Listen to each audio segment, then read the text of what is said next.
사무엘상 17장 28절부터 40절, 구약성경 437페이지.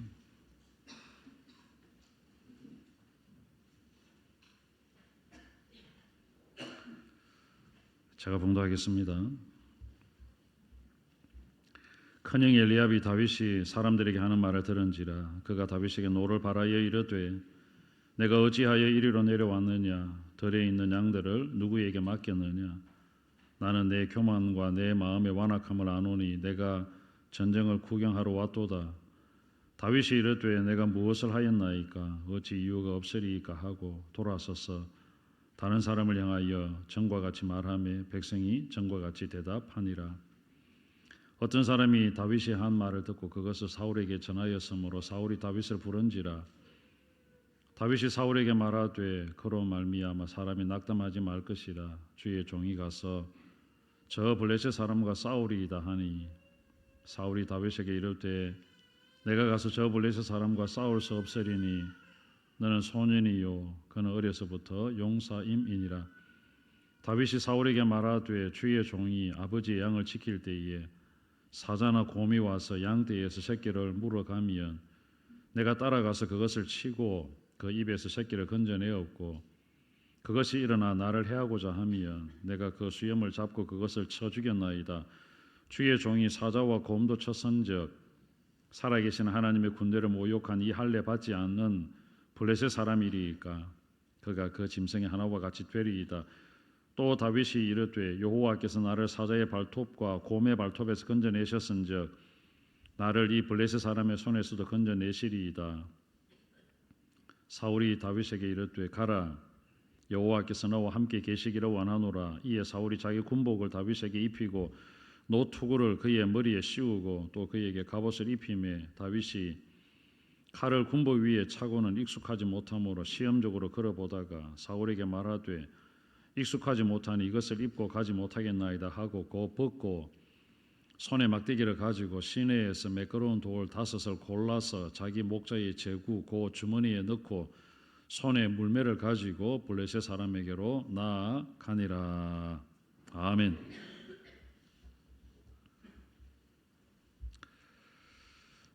영상을 하나 보겠습니다. 벼룩 영상인데 영상 하나 보고 말씀을 시작하고자 합니다.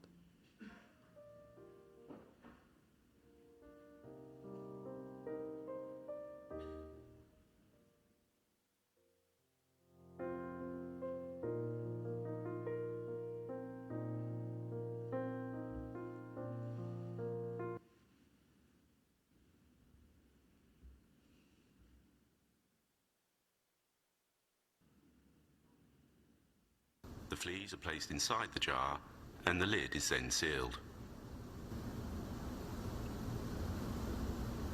They are left undisturbed for 3 days.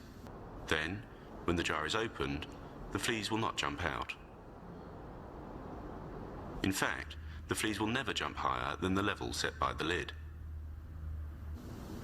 Their behavior is now set for the rest of their lives. And, when these fleas reproduce, their offspring will automatically follow their example. The fleas are placed inside the jar. 네, 이해가 되셨나요? 벼룩을 어떤 과학자가 실험을 했어요.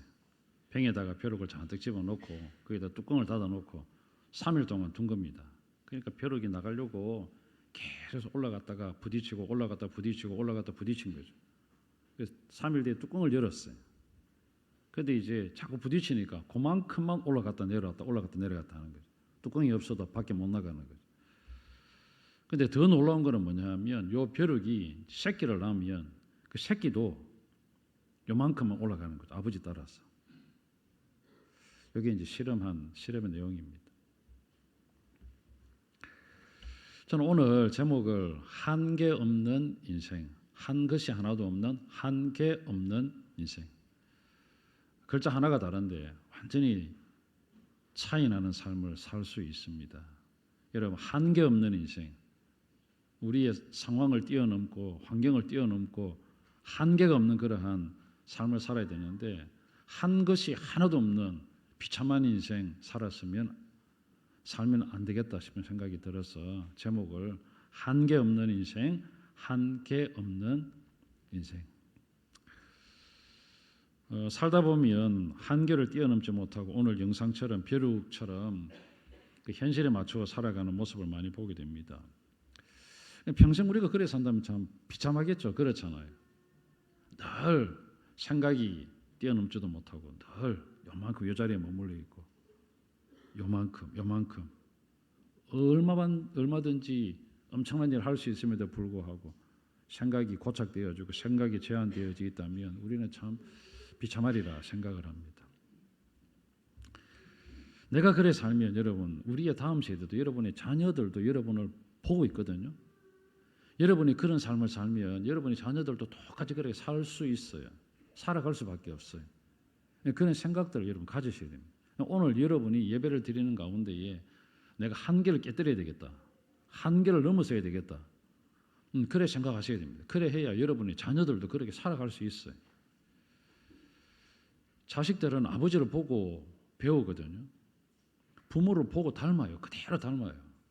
생각도 닮고요. 행동도 닮고요. 말도 닮고요. 아버지가 어떻게 살았는지 그대로 살아가요. 답습을 해요. 그러니까 오늘 저와 여러분이 얼마나 잘 살아야 되는지 중요하죠. 하나님은 우리를 한계에 부딪혀서 그냥 주저앉고 그렇게 살도록 창조하지 않았습니다. 하나님은 아담과 하와를 만드시고 난 다음에 생육하고 번성하고 땅에 충만하고 땅을 정복하고 여러분 땅에 충만한 그런 삶을 살도록 우리를 만들어 주셨고 하나님 믿고 살아갈 때 얼마든지 그렇게 살아갈 수 있도록 복을 주셨어요. 하나님께서 복을 주시며 그랬거든요. 복을 주신 게 생육, 번성, 땅의 충만, 땅을 정복 이게 하나님 주신 거예요. 얼마든지 우리 그래 살아갈 수 있는데 우리는 우물 안에 개구리처럼 갇혀 있는 그런 삶을 살 수 있습니다. 특별히 그리스도인들은 다르게 살아야 돼요. 예수 믿는 사람은 이렇게 산다 할지라도 이렇게 우리는 한계를 뛰어넘는 삶을 살아야 되죠. 왜?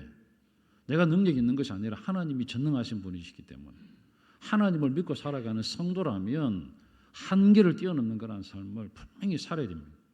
한계를 뛰어넘고 상황에 휘둘리지 아니하고 환경을 극복하며 살아갈 수 있는 존재가 바로 그리스도인이거든요. 그렇게 살아내지 않으면 비참해요. 그래 살아내지 않으면 정말 불쌍해요. 예수 믿으면서도 한 번도 한계를 뛰어넘어 보지 못했다. 이것은 믿음이 없는 소리잖아요. 사랑하는 여러분, 근데 우리가 살아가는 세상은 호락호락하지 않아요. 그렇잖아요. 마치 지뢰밭을 걸어가는 것과 같은 것 같아요.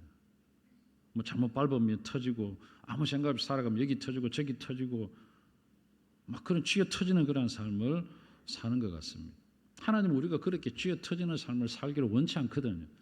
하나님은 우리가 승리하기를 원하시지, 하나님은 멋있게 살기를 원하시지, 하나님은 우리로 하여금 능력 있는 그런 삶을 살기를 원하시지, 아무렇게나 갖다 쥐어 터지고 폭탄을 밟아갖고 쓰러지는 그런 인생으로 살기를 원치 않는다는 거죠.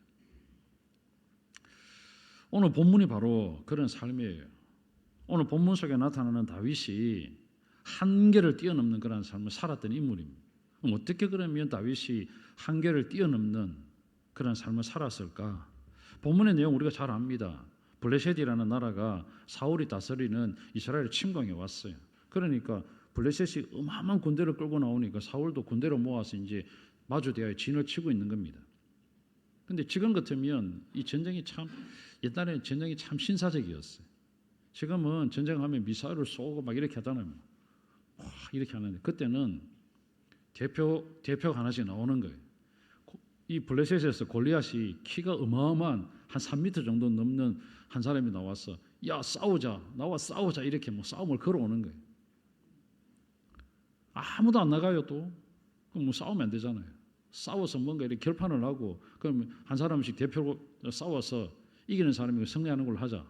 뭐 이렇게 됐을 수도 있겠죠. 어떻게 된지 모르지만 어쨌든 블레셋 진영에서는 골리앗이라는 사람이 아침 저녁으로 40일 동안 나와서 싸움을 걸어도 여기는 아무도 안 나가는 거예요. 어느 누구 하나 나갈 사람이 없어요. 그런 상황에 다윗의 형님들 3명이 전쟁터에 나간 거예요. 그러니까 아버지가 이새가 아들 8명 중에 3명을 전쟁터에 보냈으니까 궁금하죠. 이놈들이 어떻게 잘 지내고 있는가. 막내 아들을 이제 전쟁터에 보내는 겁니다.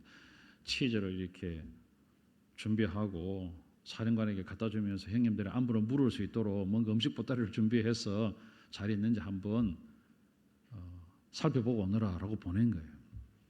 가서 보니까 희한해요. 전쟁도 안 하고 상대편에 보니까 그다한 놈이 나와서 막 고래고래 고함을 지르고 있고 이쪽에는 아무도 안 나가고 무서워 벌벌벌 떨고 있고 사울이라는 왕은 야 누가 나가서 저놈 이기면 돈 많이 줄게. 포상금을 어마어마하게 줄게. 그리고 내 딸도 줄게. 딸도 걸어놓고 포상금도 걸어놓고 세금도 면제해 줄게. 이렇게 하고 있는 겁니다. 왕이 안 나가는데 누가 나갈까요? 그렇잖아요. 감히 나가지도 못하는 그러한 상황이 지금 이렇게 있는 겁니다. 다윗을 보니까 기도 안 차요. 기도 안 차요. 그래서 내가 나가겠다 그렇게 한 거예요. 내가 나가겠다. 다윗은 10대 소년이거든요. 소년. 그때 당시에 전쟁터에 나가려고 하면 20세 이상으로 싸움에 나갈 만한 사람을 인구조사했거든요. 그러니까 아마 여기도 아마 20세 이상이 되었을 겁니다. 다윗은 안 됐죠. 20세 이상이 된 사람들 3명의 형님들이 나갔으니까 다윗은 아직까지 이제 소년이죠. 10대 소년. 10대 소년들을 청소년 우리 중고등부 아이들이 있잖아요. 중고등부 아이들 있는데 중고등부 아이들 보면 저 아이들을 뭐라고 하느냐 하면 겁 없는 세대라고 하거든요. 겁 없는 세대, 무서움을 모르는 세대. 제가 그래 어제 사전을 한번 찾아봤거든요. 컴퓨터 열고 이렇게 국어 사전에 10대 소년 찾아보고 겁 없는 세대 찾아보니까 뭐라고 나오냐니까 겁대가리가 없다 이래 나오더라고요. 겁대가리가 없다. 그러니까 겁대가리 찾아보니까 이게 또 사전에 또 있어요. 또 이게 겁대가리라는 게 사전에 있더라고요. 겁을 모르는 세대 이렇게 겁대가리가 없다. 이렇게. 겁대가리가 없는 거예요. 겁을 모르는 거예요. 무서운 걸 모르는 거. 그러니까 천지를 모르고 분간도 못하고 그냥 막 천방지축 마구마구 뛰어다니는 거예요. 아이들 보면 그래요. 겁이 하나도 없어요. 사랑하는 여러분, 하나님의 사람이 저는 하나님의 사람 성도라면 겁대가리가 없어야 된다 생각합니다. 겁을 모르고 이 세상이 어떤지는 알지 못하지만 무조건 겁을 모르고 하나님께서 전능하시니까 하나님의 능력이 있으니까 난 하나님 붙들고 나아간다. 이게 성도여야 되잖아요. 그러니까 세상이 우리를 두려워해야 되는. 야, 저 사람은 도대체 어떤 사람이길래 겁도 없이 이렇게 막 덤비섰노. 어떻게 된 인간들이길래 저렇게 겁도 없이 막 이렇게 세상을 막 바꾸어 놓으려고 애를 쓰노. 이게 여러분 그리스도인이 돼야 되거든. 우리는 너무 계산을 해요. 너무 생각을 많이 해요. 사울도 이러면 얼마나 계산을 많이 했습니까? 야, 포상금을 이만큼 주고 딸도 주고 세금도 면제해 주면 한 놈이 나가서 저놈하고 싸우겠지. 계산했습니다. 자기는 안 나가면서. 아무도 안 나가요. 사랑하는 여러분, 아무도 안 나갑니다. 24절 한번 볼까요? 우리가 읽진 않았습니다. 24절 읽어보십시다. 24절 25절 17장 시작. 이스라엘 모든 사람이 그 사람을 보고 심히 두려워하여 그 앞에서 도망하며 이스라엘 사람들이 이르되 너희가 이 올라온 사람을 보았느냐? 참으로 이스라엘을 모욕하러 왔도다. 그를 죽이는 사람은 왕이 많은 재물로 부하게 하고 그의 딸을 그에게 주고 그 아버지의 집을 이스라엘 중에서 세금을 면제하게 하시리라. 아무도 안 나가요. 40일 동안 포상금이 더 올라갔겠죠. 그렇잖아요. 포상금이 점점 올라갔겠죠. 그러다가 이것도 안 되니까 야 그러면 여기다가 딸도 줄게. 딸도 하나 보탰어요. 그럼 뭐가 되는 겁니까? 왕이 사위가 되는 겁니다. 졸지에. 금수저가 돼버리는 거죠. 흙수저가 졸지에 금수저가 되는 그러한 얼마나 귀합니까? 이래도 안 나가요. 아버지 집도 세금도 다 면제해 줄게. 안 나갑니다. 겁대가리가 없다라는 것도 찾아보니까 옆에다가 뭐 비슷한 말 해갖고 뭐라고 또 붙여놨냐니까 무대뽀라고 되어 있더라고요. 무대뽀. 무대뽀를 또 찾아봤어요. 도대체 뭔가 우리가 그냥 무대뽀 이렇게 하는데 무대뽀 이렇게 찾아보니까 일본에서 왔는 말 이렇게 되어 있더라고요. 이게 뭐냐니까 총 없이 전쟁터에 나가는 사람을 무대뽀라고 하는 거예요. 소총도 없이 대포도 없이 그냥 맨몸으로 전장터에 뛰어나가는 사람을 무대뽀 이렇게 표현되어 있더라고요. 사랑하는 여러분, 다윗은 전쟁에 참가하려고 나간 사람도 아니잖아요. 그냥 아버지가 신분을 보낸 거예요. 전쟁터에 가보니까 뭐 이상한 일이 벌어진 거예요. 그러니까 자기는 이제 무대뽀로 그냥 얼떨결에 전쟁에 참가하게 된 거죠. 오늘 저는 다윗이 한계가 없는 삶을 살았던 이유를 찾아봤습니다. 한 4가지 정도 간단하게 찾아보려고 합니다. 첫째는 뭐냐면 오늘 우리가 읽었던 28절입니다. 큰형 엘리압입니다. 엘리압이라는 한계를 넘었어요. 엘리압이 큰형님이거든요. 큰형님이 다윗이 오는 걸 보고 뭐라고 하느냐면, 야, 니 이거 뭐하러 갔노? 야, 여기 뭐하러 갔노? 막 이렇게 이야기해요. 28절에 보면 엘리압이 다윗이 사람들에게 하는 말을 들은지라 그가 다윗에게 노를 바라 이르되 네가 어찌하여 이리로 왔느냐? 들에 있는 양들은 누구에게 맡겼느냐? 나는 내 교만과 내 마음의 완악함을 아노니 네가 전쟁을 구경하러 왔도다. 형님이 막 큰 소리치고 막 꾸짖는 거예요. 야, 도대체 네가 여기 뭐하러 왔나? 전쟁 구경하러 왔나? 아버지가 맡겨놓은 양은 지금 못 짜고 그 양 내버려 놓고 양도 안 치고 네가 여기 뭐하러 왔나? 막 꽐을 질러요. 그러니까 다윗이 말을 합니다. 한계를 뛰어넘어요. 29절에 보면 다윗이 이르되 내가 무엇을 하였나이까 어찌 이유가 없으리까 하고 돌아서서 다른 사람을 향하여 전과 같이 말하며 내가 싸우겠다는 거예요. 어떻게 이 블레셋 사람을 가만히 내버려둡니까? 할례 없는 이 블레셋 사람, 이 사람이 도대체 누구길래 하나님의 군대를 모욕하는데도 불구하고 아무도 나서지 않습니까? 다윗이 뭐 의분이 막 있는 거예요. 형님이 야, 네 전쟁 구경하러 왔나? 집에 가라. 머리에 피도 안 마른 게 막 이러면서 겁대가리 없는 게 막 이러면서 막 이야기했다는 거죠. 그러니까 다윗이 생각할 때 형님, 내가 왜 이유가 없겠습니까? 저는 전쟁에 참가하러 온 것도 아닙니다. 아버지가 심부름 시켰기 때문에 온 것입니다. 이런 뜻으로 이야기를 한 겁니다. 사랑하는 여러분, 자, 한계를 뛰어넘어요. 그럼 형님이 만약 이렇게 했다. 아이고, 제 형님 잘못했습니다. 뭐 집에 가겠습니다. 이러면 끝났잖아요. 골리앗과 싸울 볼 기회도 없잖아요. 왜 이유가 있겠습니까? 그 마음에는 하나님이 계셨다는 거잖아요. 마음에 하나님이 있다는 거잖아요. 아직까지 완벽하게 드러내진 않았지만 그래도 오늘 이게 다른 사람과 이야기할 때에 이 블레셋 사람이 누군데, 이 할례 받지 아니하는 블레셋 사람이 누군데 살아계신 하나님의 군대를 모욕합니까? 살아계시는 하나님을 왜 모욕합니까? 그 속에는 살아계신 하나님이 있다는 거예요. 다윗의 마음속에. 자, 오늘 저와 여러분이 한계를 뛰어넘으려고 하면 우리 속에 누가 계셔야 됩니까? 하나님이 계셔야 돼요. 하나님. 엘리압을 뛰어넘었습니다. 어쨌든 그 다음에 이제 31절에 어떤 사람이 다윗이 한 말을 듣고 그것을 사울에게 이야기합니다. 그러니까 꼬맹이가 왔는데 뭔가 이렇게 막 의분을 토하고 살아계신 하나님을 왜 모욕하느냐고 막 좀 난리를 피우고 있습니다. 그래, 한번 데려와 봐라. 사울에게 불려갔습니다. 사울이 이야기를 해요. 불렀습니다. 다윗이 사울 앞에서 뭐라고 하느냐 하면 32절. 자, 읽어볼까요? 시작. 다윗이 사울에게 말하되 그로 말미암아 사람이 낙담하지 말 것이라 주의 종이 가서 저 블레셋 사람과 싸우리이다. 이제는 더 담대해졌죠. 내가 싸우겠습니다. 낙담하지 마십시오. 낙담하지 마. 내가 싸우겠습니다. 정말 겁이 없잖아요. 진짜 완전 무대포잖아요. 아무것도 없어요. 자기는 총도 없고 칼도 없고 갑옷도 없고 무기도 하나도 없어요. 아무것도 없어요. 진짜 무대포예요. 그런데 내가 싸우겠다. 사울이 뭐라고 합니까? 기가 막혀요. 꼬맹이가 하나 왔는데 보니까 얼토당토하지 않는 애가 와갖고 내가 싸우겠습니다 라고 말하는데 사울이 뭐라고 하느냐면 이렇게 합니다. 33절 시작. 사울이 다윗에게 이르되 내가 가서 저 블레셋 사람과 싸울 수 없으리니 너는 소년이요 그는 어려서부터 용사임이니라. 야, 니 안 된다. 야, 저놈 봐라. 저놈은 키가 얼마나 크나 3m가 넘는다. 저놈은 태어날 때부터 용사다. 너는 소년이다. 야, 너는 안 된다. 어디 저 가서 이렇게 싸우려고 하면 안 된다. 여러분 사울이라는 한계를 다윗이 또 넘었습니다. 어떻게 해요? 여기 그만둬도 되잖아요. 예, 알겠습니다. 왕이 그렇게 말하는데 내가 괜히 오기를 부렸습니다. 객기를 부렸습니다. 집에 가서 내가 아버지한테 형님들 잘했다고 제가 전하겠습니다. 쑥 꼬리를 내리고 갔습니까? 아닙니다, 여러분.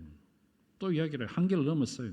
34절 보면 다윗이 사울에게 말하되 주의 종이 아버지의 양을 지킬 때에 사자나 곰이 와서 양떼에서 새끼를 물어가면 내가 따라가서 그것을 치고, 여러분 한번 생각해 보십시오. 사자가 오고 곰이 오는데 도망가야죠. 그런데 따라가서 그것을 치고 그 입에서 새끼를 건져내고 그것이 일어나서 나를 해하고자 하면, 일어나서 나를 잡아먹으려고 하면 내가 수염을 잡고, 이 참 아주 문학적인 표현이 너무너무 재밌어요.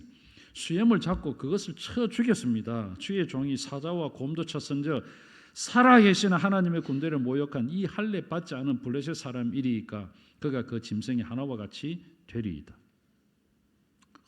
너무나 멋있잖아요. 또 이야기합니다. 그것도 부족해요. 또 다윗이 이르되 여호와께서 나를 사자의 발톱과 곰의 발톱에서 건져내셨은즉 나를 이 블레셋 사람의 손에서도 건져내시리이다. 여러분 여기에 중요한 거는 다윗이 지금 객기를 부르고 있는 게 아닙니다. 오기를 부르고 있는 게 아니에요. 누구를 지금 드러내고 있습니까? 하나님의 하나님. 사자를 이기고 곰을 이기게 하신 분은 누구다? 하나님입니다. 살아계신 하나님입니다. 그것도 살아계신 하나님. 살아계신 하나님. 주의 종이 사자와 곰도 쳤은즉 살아계신 하나님의 군대를 모욕한 이 할례 받지 않은 블레셋 사람이리까 여호와께서 나를 사자의 발톱과 곰의 발톱에서 건져내셨은즉, 자기가 잘해서 자기가 능력이 있어서 자기가 힘이 있어서 아닙니다. 하나님께서 하셨다는 거예요. 그거 하나 붙들고 있는 거예요. 왕이 반대해도 자기는 왕을 넘었습니다. 하나님께서 계시는데요. 하나님의 능력이 있는데요. 사랑하는 여러분, 제일 견디기 힘든 게 뭐냐면 내부의 총질이라 그러거든. 내부의 총질. 여러분 엘리압은 가족 아닙니까? 사울은 누구죠? 왕이에요, 왕. 가족도 안 된다 그러고 왕도 안 된다 그러고. 같은 편끼리 이렇게 하면 안 되잖아요. 도와줘야 되잖아요. 전쟁터에 나가려고 하면 그래, 야 동생 내가 참 부끄럽다. 형으로서 참 너를 볼 면목이 없다. 나는 진짜 쥐구멍에 들어가고 싶다. 네가 그렇게 전쟁터에 나가려고 하는데 내가 한 번도 나서 싸워보려고 생각도 안 했던 내가 너무 부끄럽다. 이래 돼야 되잖아요. 사울도 마찬가지잖아요. 다윗 앞에서 야, 내 진짜 부끄럽다. 왕으로서 내가 전쟁터에 나가서 싸워야 되는데 나가서 혹시나 내가 죽을까 싶어갖고 돈 많이 줄게 그러고, 그것도 내 딸도 막 현상금으로 걸고 세금도 면제해 주겠다 그러고, 내가 진짜 초라하다. 너를 보내건 진짜 부끄럽다. 내가 갈게. 이렇게 해야 되잖아요. 그런데 야, 니 안 된다. 나가지 마라. 자꾸 이렇게 하고 있습니다. 사랑하는 여러분, 교회가 어떤 모습을 가져야 되는가? 저는 오늘 여기 한번 조금 적용을 하고 넘어갔으면 좋겠어요. 같은 팀 안에서, 같은 교회 안에서, 같은 성도끼리 서로를 무너뜨리는 말을 하고 가슴 아프게 하는 말은 정말 견디기 힘든 거예요. 그렇잖아요. 다른 사람이 비난하면 괜찮아요. 예수 안 믿는 사람이 뭐라 하면 그래도 견딜 수 있어요. 그런데 예수 믿는 같은 성도끼리 무슨 말을 하면 그게 제일 힘들어요. 그게 정말 가슴 아프거든. 여러분 그래서는 안 되죠. 그런데 다윗은 그것도 극복했어요. 한계가 없는 사람은 부정적인 말을 안 해요. 오늘 이게 다윗이 부정적인 말 하나 한 게 없잖아요.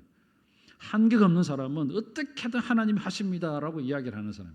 한계가 없는 사람은 어떻게든 하나님의 능력을 의지하고 나는 나가겠습니다라고 말을 하지. 하나님 여러분, 부정적인 말 앞에서 주눅들지 않습니다. 하나님 살아계신다. 하나님의 능력 있는 분이다. 하나님께서 함께 하신다. 자, 엘리압도 넘었습니다. 사울이라는 한계도 넘었어요.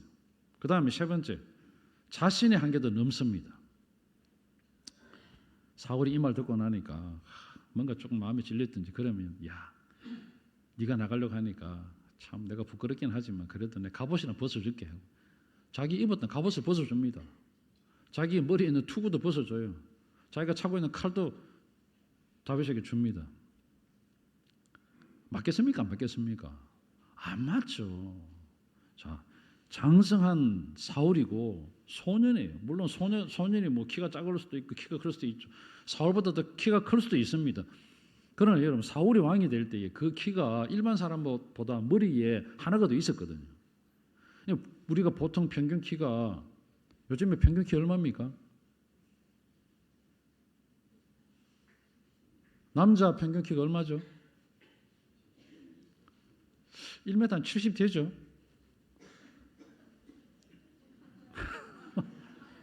네, 한 1m 70 정도 된다고 이야기해 주십시오. 네. 네. 네. 다윗은 사울보다 키가 훨씬 작아요. 10대 소년이잖아요. 아직 덜 컸잖아요. 근데 사울은 왕이 될 때에 다른 사람보다 어깨 위에 한자가 더 있었거든. 그러니까 어깨 위에 한자라고 하면 한 30cm, 40cm는 더 컸거든. 생각해 보십시오. 1m 한 80 정도, 1m 75 정도가 평균 키다 그러면 이게 한 30cm 더 크니까 한 2m가 넘는 거예요. 2m가 넘는 사람이 입는 갑옷을 10대 소년에게 입혔다. 이게 어떻게 될까요? 땅바닥이 질질질 끌리겠죠. 그렇잖아요. 머리도 끄덕한데 덮어 샤워 놓으니까 눈도 안 보이는 거예요. 이렇게. 칼도 찾는데 보니까 땅바닥이 끌리는 거예요. 다윗이 한번 걸어봐요. 그래도 입어보라 하니까 한번 입어봅니다. 입어봐요. 38절에 보면 이에 사울이 자기 군복을 다윗에게 입히고 노투구를 그의 머리에 씌우고 또 그에게 갑옷을 입히며 다윗이 칼을 군복 위에 차고는 익숙하지 못함으로 시험적으로 걸어보다가 익숙하지 못했다. 이건 아주 좀 이렇게 많이 완곡하게 표현은 또 안 맞다는 거예요. 이건. 불편하다는 거예요. 땅에 질질 끌린다는 거예요. 칼도 못 빼겠다는 거예요. 벗어버렸습니다. 그럼 이제 포기해야 되잖아요. 지금 이제는 포기해야 되잖아요. 아이고 왕이여, 내가 너무 욕심을 부렸습니다. 아이고, 뭐 집에 가겠습니다. 안 되겠습니다. 이렇게 해야 되는데 자신 한계를 넘어요. 옷도 다 벗어버립니다. 무기 필요 없다. 자기에게는 뭐가 있다? 하나님 계신다. 그래서 냇가에 가서 돌멩이 5을 고릅니다. 자기 주머니에 넣어요. 막대기를 듭니다. 블레셋 사람에게로 갑니다. 보십시오. 지금 엘리압도 넘었습니다. 사울도 넘었습니다. 자기 자신의 한계를 넘었어요. 야, 내가 어린애가 그만둬야지. 안 했습니다. 그래도 하나님께서 계시니까 간다. 마지막 4번째 누구를 넘어서느냐면 블레셋 장군 골리앗을 넘었습니다. 전쟁터에 나가요. 41절에 보면 블레셋 사람이 방패든 사람을 앞세우고 자기 앞에 방패를 들게 한 사람도 하나 있어요. 골리앗이. 그러니까 2대1로 싸우는 거예요. 어렵잖아요. 아무리 물맷질을 잘해가 집어던진다 하더라도 앞에 있는 사람이 방패로 탁탁탁 막아보면 끝이잖아요. 블레셋 사람이 둘러보다가 다윗을 보고 업신여기니 42절에 이는 그가 젊고 붉고 용모가 아름다움이라 블레셋 사람이 다윗에게 이르되 뭐라고 합니까? 43절 시작. 블레셋 사람이 다윗에게 이르되 네가 나를 개로 여기고 막대기를 가지고 내게 나왔느냐 하고 그의 신들의 이름으로 다윗을 저주하고. 여러분 블레셋 사람 골리앗이 다윗을 저주합니다. 막대기 들고 나오니까 기가 안 차거든요. 너무너무 그 꼴이 무서운 거예요. 야, 네가 나를 개로 알고 지금 막대기 들고 나왔냐? 다윗은 블레셋 사람을 뭐로 알았습니까? 개로 알았습니다. 개로 알았잖아요. 사자도 치고 곰도 쳤는데 뭐 저 정도야 뭐. 사랑하는 여러분, 45절에 다윗이 골리앗을 넘었습니다. 블레셋 사람에게 이르되 너는 칼과 창과 단창으로 내게 나오거니와 나는 만군의 여호와의 이름 곧 내가 모욕하는 이스라엘 군대 하나님의 이름으로 너희에게 나아가노라. 살아계신 하나님의 이름으로 너희에게 간다. 너는 칼, 창, 단창, 칼과 창과 단창 그리고 너희 앞에 방패든 사람까지 나는 다 필요 없다. 오직 살아계신 하나님. 이런 한계를 뛰어넘은 사람이 이런 사람이에요. 약간 미친 것 같잖아요. 사랑하는 여러분, 저와 여러분은 예수에 푹 빠진 사람이에요. 예수 붙들고 살아가고 하나님 붙들고 살아가는 사람이 성도잖아요. 예수 믿는 사람이 뭐죠? 예수를 믿는다는 거잖아요. 그 예수가 누군가요? 우리를 죄 가운데 구원해 주신 하나님이시잖아요. 전능하신 하나님이시잖아요. 한계가 없는 하나님이시잖아요. 능력 있는 하나님이시잖아요. 그 하나님을 믿고 살아가는 사람이 예수 믿는 거잖아요. 그런데 예수 믿는다고 하면서 계산하고, 예수 믿는다고 하면서 의기소침하고, 예수 믿는다고 하면서 한기도 뛰어넘지 못하고, 예수 믿는다고 하면서 병 속에 들어있는 벼룩처럼 몇 번 시도해 보다가 안 되면 그냥 좌절하고 주저앉고, 안 되네, 할 수 없네, 못하겠네. 예수 믿는 게 아니잖아요. 사랑하는 여러분, 자, 한계가 없는 사람을 하나님은 골리앗과 싸우게 하는 겁니다. 엘리압이 싸웠습니까? 아닙니다. 사울 왕이 골리앗과 싸웠습니까? 아닙니다. 하나님 그런 사람 안 씁니다. 엘리압도 사용 안 했습니다. 사울도 사용 안 했어요. 여기 있는 군대에 있는 사람들 사용 안 했습니다. 심지어 여러분, 골리앗도 하나님께 쓰임 받지 않았습니다. 다윗에게 그냥 표적이 된 것밖에 없어요. 골리앗도 부정적인 소리 했잖아요. 네가 나를 개로 여기느냐. 하나님 그런 사람 무너뜨립니다. 이제 말씀을 정리하고 싶습니다. 사랑하는 여러분, 한계가 없는 삶을 사시기를 바랍니다. 사랑하는 여러분, 한계를 모르는 사람이 하나님 앞에 쓰임 받는 거예요. 그런데 한계 앞에서, 상황 앞에서, 환경 앞에서 못하겠다, 안 된다, 힘들다, 괴롭다, 답답하다, 할 수 없다. 엘리압 한 것이 하나도 없습니다. 사울 한 것이 아무것도 없습니다. 그렇잖아요. 한계가 없는 인생을 살아가는 여러분이 되셔서 하나님 앞에서 귀하게 쓰임받는 다윗처럼 살았으면 좋겠어요. 그런데 부정적인 소리하고 원망하는 소리하고 남 탓 돌리고, 그런 사람은 한 것이 하나도 없어요. 사랑하는 여러분, 오늘부터 주님께서 우리를 쓰실 때에 원망이나 섭섭함이나 인정받지 못함이나 갈등이나 충돌이나 비난이나 이런 억울함 같은 것들 우리에게 수도 없이 밀려오잖아요. 다윗에게도 그렇게 막 밀려왔잖아요. 그런 거 연연하지 않았습니다. 다 벗어버렸어요. 오직 하나님 붙들고 살았어요. 그러니까 하나님께서 그렇게 능력 있는 삶을 살게 만들어 주신 겁니다. 다윗의 능력이 있어서 골리앗 이긴 게 아닙니다. 힘이 있어서 승리한 것도 아닙니다. 겸손해서 그런 것도 아닙니다. 한계에 부딪힐 때마다 하나씩 하나님 붙들고 이겨냈기 때문에 하나님께 서신 겁니다. 비난도 이겨냈고요, 조롱도 이겨냈고요, 멸시도 이겨냈고요, 자존심도 내려놓았고요. 오직 하나님 붙들고 하나님 영광 위에 살겠다, 그거 하나 붙들고 살아갔더니 골리앗을 넘어지게 만들어 주신 겁니다. 사랑하는 여러분, 이번 한 주간 동안 그렇게 잘 살아내는 여러분이 되시고, 그 어떤 어려운 일 앞에서도 답답하거나 힘들거나 좌절하지 말고 살아계신 하나님께서 내 편이시다 생각을 하고 하나님 붙들고 승리하는 여러분이 다 되시기를 주님의 이름으로 축복합니다. 아멘.